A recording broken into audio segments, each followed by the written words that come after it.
All right, happy Friday, everybody. Adam Benigni, WGRZ TV, Sal Maiorana of the Rochester Democrat and Chronicle. Friday edition, Believe in Bill. Sal, how you doing? I am good, Adam. How are you? Just fine. Just fine. We've kind of been in hold mode here. We had hoped to have former Bills quarterback and, of course, Patriots quarterback Drew Bledsoe with us today. We are recording this just after 2:20 p.m. Eastern. At this point, no Drew, so we're going to go ahead. He may pop in at any moment, and if he does, we'll ad lib, right? We'll go off We schedule will with a play call and bring him right in. In the call the meantime, audible. exactly. In the meantime, a slightly important football game is set for Sunday, and the injury report now is out. We have a better indication. We know now that Dalton Kincaid won't play, the tight end. We had anticipated that might be the case. Amari Cooper is questionable at this point. Spencer Brown, offensive lineman, also questionable. We know that Keon Coleman is going to be out. So, Sal, if anything, to update what we talked about on Wednesday, this puts more of an emphasis on the fact that they really need Cooper in this game to open things up from an offensive standpoint in that passing game. Yeah, absolutely. I mean, look, not having Coleman is not ideal, but he is a rookie. I mean, he has been a good player for them so far, but this is not a tragic loss. This is not losing, Andre Reed back in the day or Eric Moult, whatever. It's a rookie player.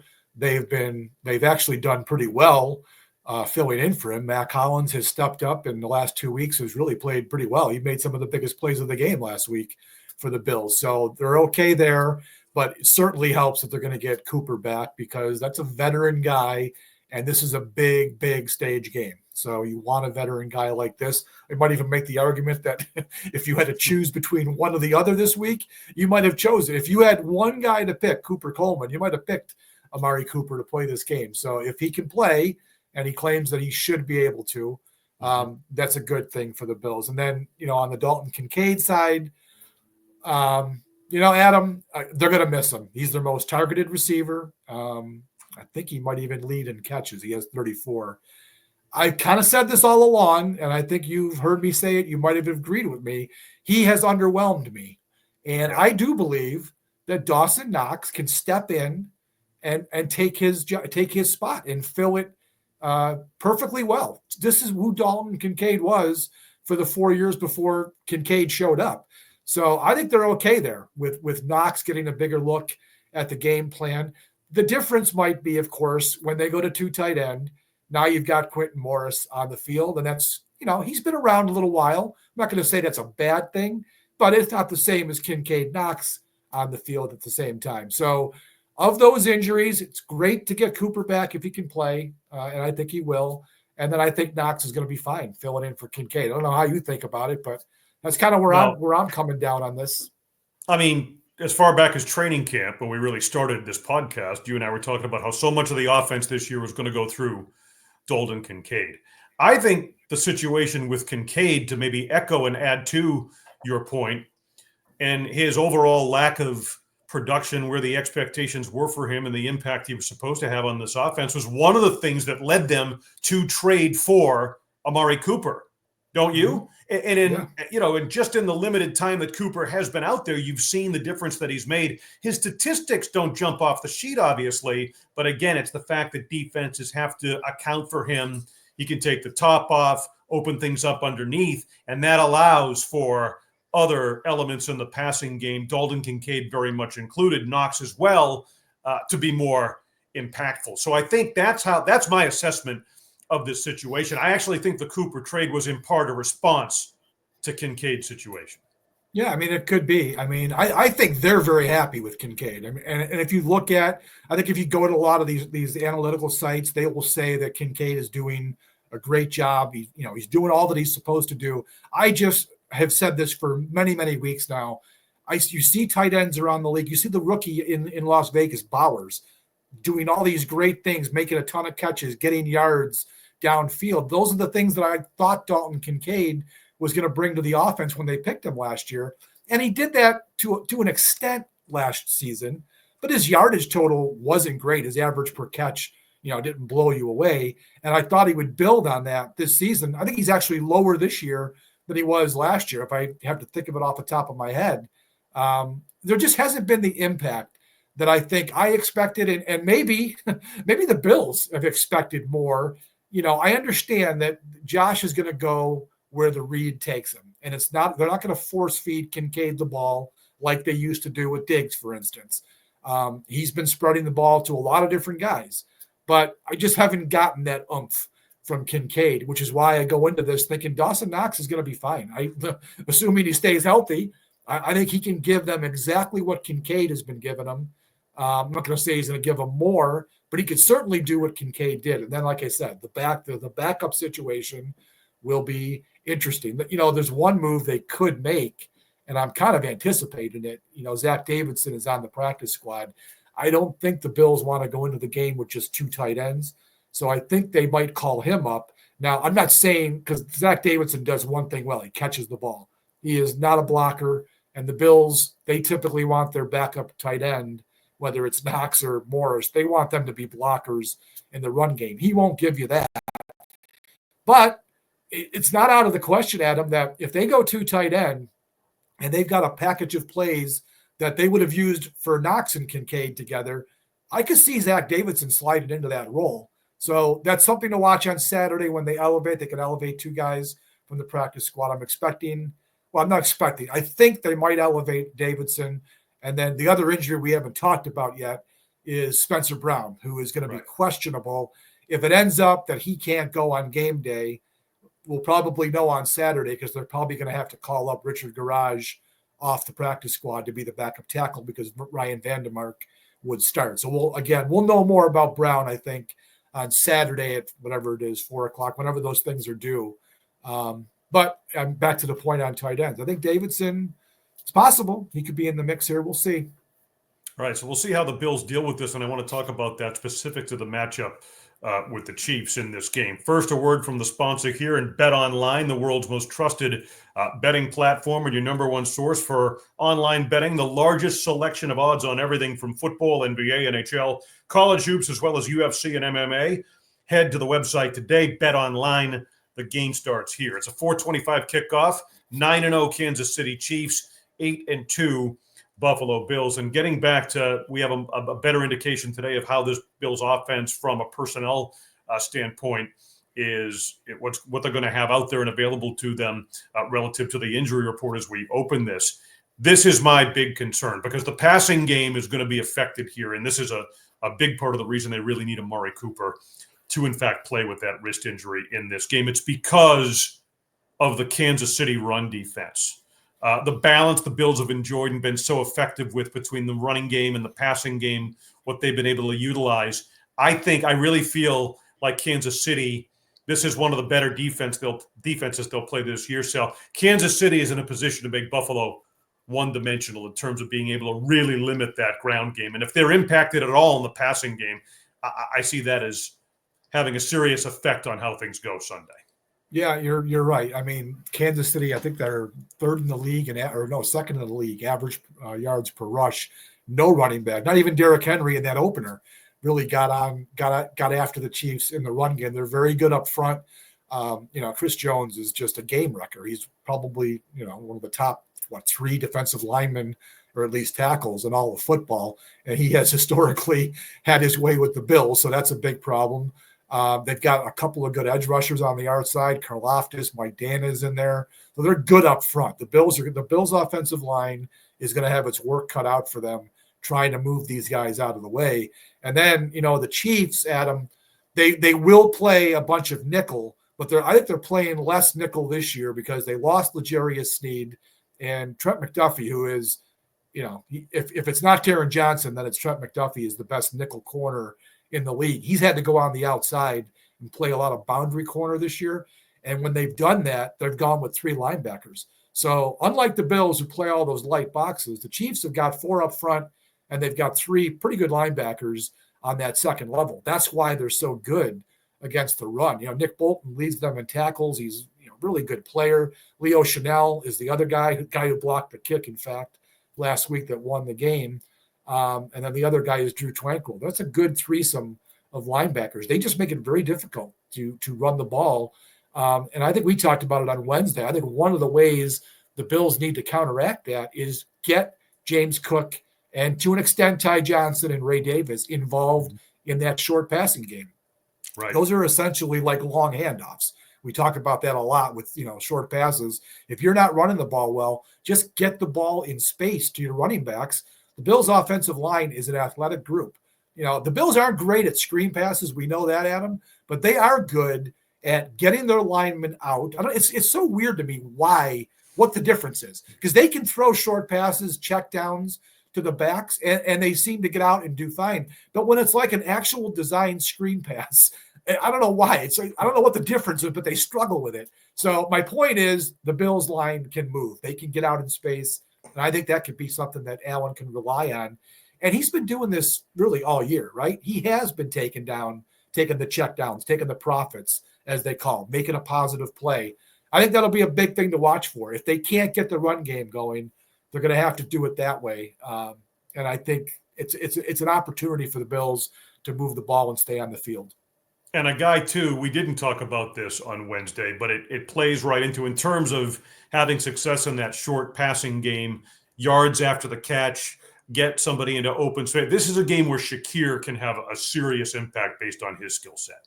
Yeah, absolutely. And they're going to use him in that way. Now, the issue will be he'll be going against McDuffie. Like I said, when they go to nickel, and I don't have the exact percentage numbers of how much they use. I'm sure it's more than 50% because almost all teams are more teams are nickel based than they are base defense. So he'll be out there a lot in the nickel defense, and that's where Shakir is going to be. I mean, he plays in the slot, and I can almost guarantee you when they are in nickel, it's going to be McDuffie against Shakir. Joe Brady is going to have to figure out ways to either get off that matchup or scheme Shakir to get open on some of these plays, because it's going to be a tough matchup. There again, here's where a guy like Cooper can come in. If they're going to take away Khalil Shakir, who without question has been the Bills' best receiver, the guy that they go to in big spots, this is where Cooper can change the math a little bit. Get him outside, get him in a one-on-one matchup, and then the Bills might be able to be cooking with gas here. So that's going to be a big thing to watch. Khalil Shakir has been great. He is going to be in for a test this weekend. He was in for a test last weekend. Kenny Moore is a good nickel cornerback for the Colts as well. And we saw Shakir made some big plays, none bigger than that 30-yarder. And that was an example of what I'm talking about, Adam. They had 5 guys leading him down the field, one of them being Ryan Vandemark, because that was during the time when Spencer Brown was out. Vandemark could be the starting right tackle. He got out on that play and made a great block. So that's going to be something to watch for the Bills for sure. Let's go to the flip side here and talk about the Kansas City offense and the challenge that the Buffalo defense faces. And look, this has not been the Kansas City offense that we have seen in the past. I mean, we saw it with this team last year, and they, of course, went on to win the Super Bowl. But after the Tyreek Hill trade, they began to transition their roster in terms of emphasis. They built up the defense, and they're kind of reaping the benefits of that. They certainly did last year, and they absolutely are this year. From an offensive standpoint, Patrick Mahomes has not been the Patrick Mahomes that Bills fans and other fans across the National Football League are familiar with. Slow start for them, but as we have talked about, he's kind of reconnected with Travis Kelce now, and that's been going. And then the addition of DeAndre Hopkins, right, gives them an element, and we've seen the impact that he's been able to make. So the Bills are really catching them at a time where they're starting to hit maybe not their full stride, but a stride from an offensive standpoint. Yeah, and when you think about that, it's pretty disgusting, right? I mean, they've won their first 9 games, and now they're starting to play the way the Chiefs normally play. It's just pretty disheartening for the rest of the league if this is actually happening. They're very similar, I think, Adam, to the way the Bills throw the ball, right? He has really relied mostly on a short and intermediate game. I don't know the numbers offhand, but he is one of the lowest rated deep passers in the league this year. He has not pushed the ball downfield at all. In fact, they might have the least amount of 20-plus plays in the league. I'm not positive, but it's somewhere in that range. They have not been a good downfield team. Now, Hopkins has helped a little bit with that, but even Hopkins is no longer the player he once was. I mean, that was a guy that you could send him down the field and, you're biting off 30 yards a chunk. He's not that guy anymore either, but he certainly has helped their passing game. I think his arrival has clearly impacted Kelsey. There's no doubt. Teams now have to worry about DeAndre Hopkins, and they're always going to try to double Kelsey or at least flood a zone wherever he's going. Hopkins has opened it up for them. Xavier Worthy is the guy. There's a big story in Buffalo, right? Because that's the guy they drafted when the Bills made that trade back in April. He hasn't really done a whole lot. He had that first game against the Ravens. He had the great touchdown run, and everybody in Buffalo was going nuts. Like, here we go. We just gave him the next Mahomes, only he's a receiver. He really hasn't had much of an impact. But he's a guy you got to worry about because he's got blinding speed.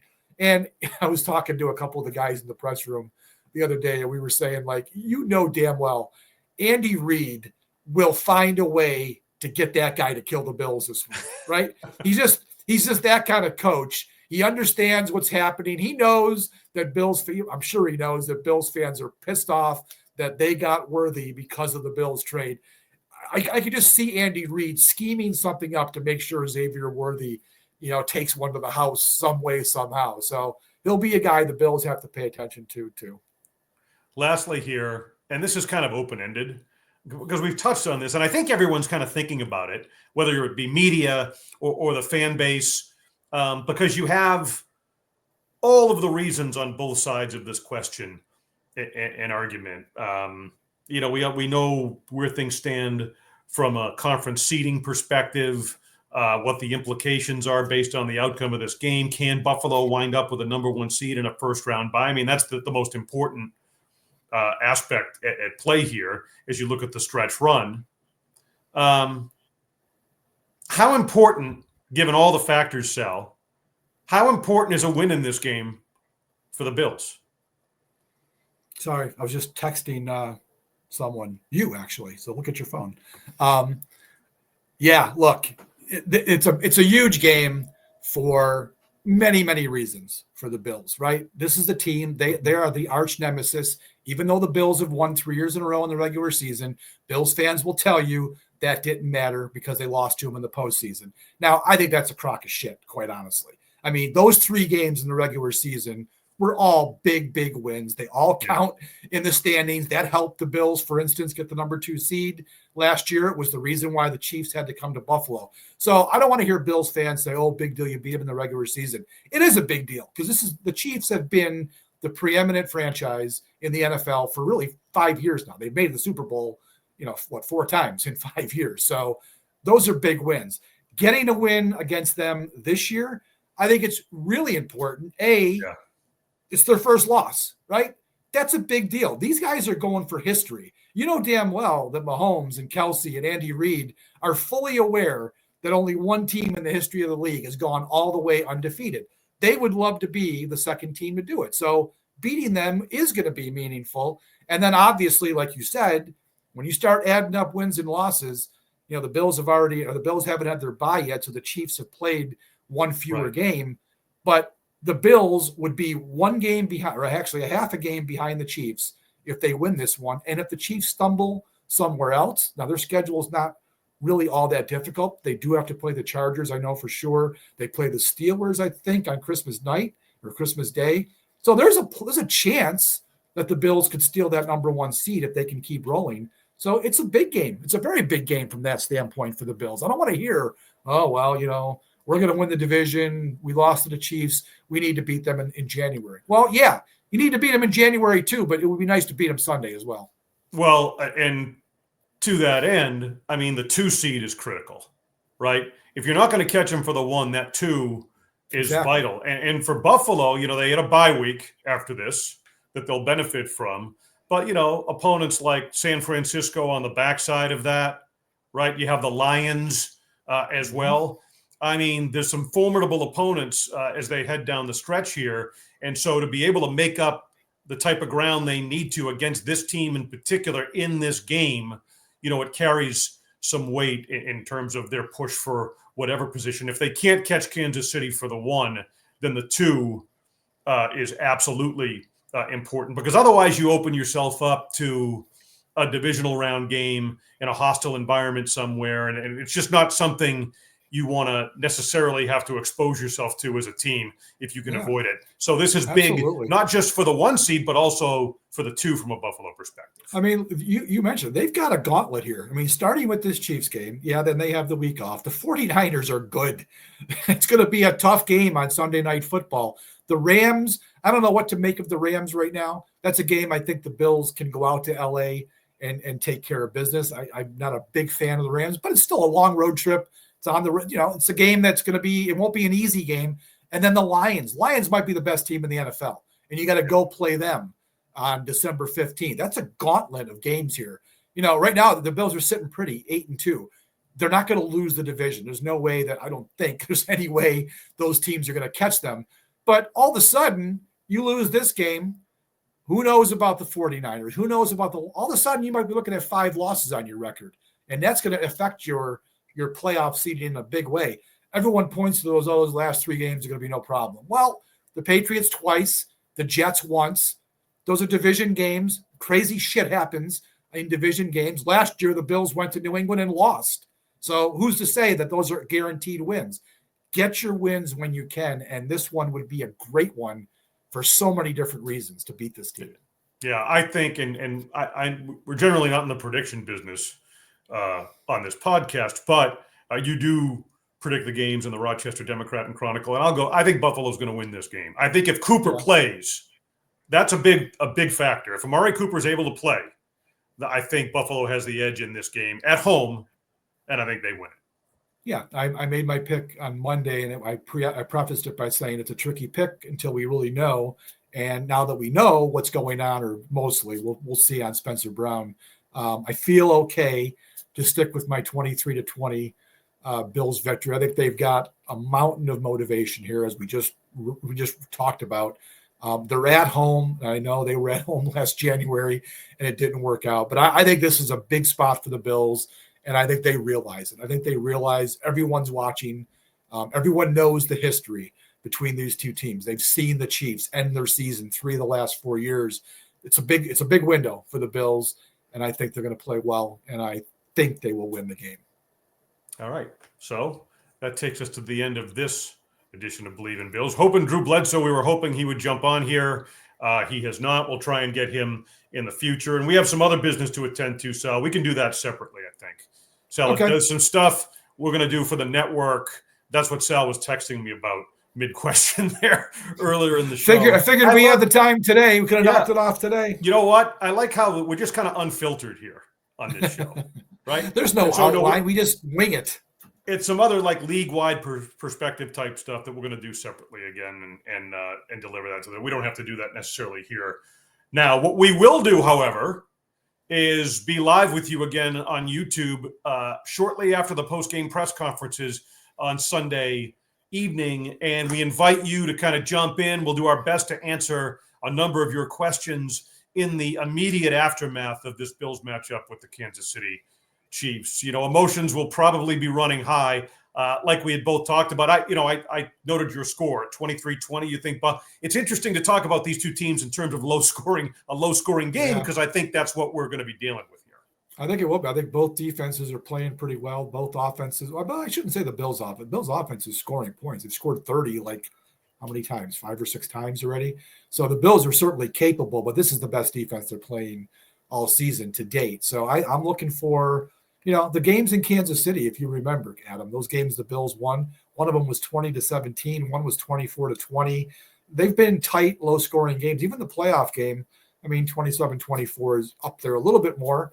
But these have not been shootouts, not like the 13 seconds game. You're not going to see the 13 seconds game this week, hopefully for many different reasons. But I think it's going to be a low-scoring defensive game. And along those lines, we should mention where Tyler Bass has been such a topic of discussion with this matchup dating back to the postseason in particular. We should absolutely mention here and give a thought on the fact that Harrison Butker, the Chiefs kicker, who's just destroyed the Bills, obviously, and everybody else. and everybody is out, knee injury, injured reserve. So that in a close, low-scoring game, that could obviously have a significant impact. Could, but as I put out on X and Blue Sky, I'm on Blue Sky now, Adam. Just so you know, And I think you're going to be there soon. Yep, I put this out just to kind of stir the pot a little bit, but it's so true. The Chiefs, right? They've got that horseshoe so far up their ass, as we all know, and they're so capable of doing the stupidest stuff to win games. Wouldn't it just be so on brand if this no name from the Jets practice squad kicks a game-winning field goal against the Bills? You know damn well that's in play. I don't care. Harrison Butker's out. You know, because it's the Chiefs. This is certainly, whether it's this week or one of these next 4 weeks, Butker's going to be out.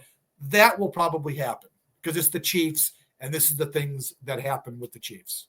Right. Maddening, drives you crazy, but, the thing is they're winners, Adam. They find ways to win, and this would be the next one that they can do. Hopefully it won't happen. Hopefully I spoke that into existence, and hopefully I'll get just bitch slapped right back and it won't happen. But it's possible. It's always possible with the Chiefs. Well, listen, you can argue they're lucky, and to an extent some things have gone their way. But I believe it was you who said earlier in reference to the Bills in that Seattle game, you make your own luck a lot of the time. Yeah. And that involves knowing how to win and putting yourself in certain positions. And I think the Chiefs are probably the best example of that in the National Football League right now. Yep, absolutely. All right, so that's going to do it. For Sal Maiorana, Rochester Democrat and Chronicle, I'm Adam Benigni, WGRZ TV and Sports Talk Live every Monday night, latest on Bills and Sabres, 7 o'clock on Channel 2 in Buffalo. 4:25 kick, Bills Chiefs Sunday in Orchard Park. For Sal, I'm Adam, and thank you for being with us here on Believe in Bills.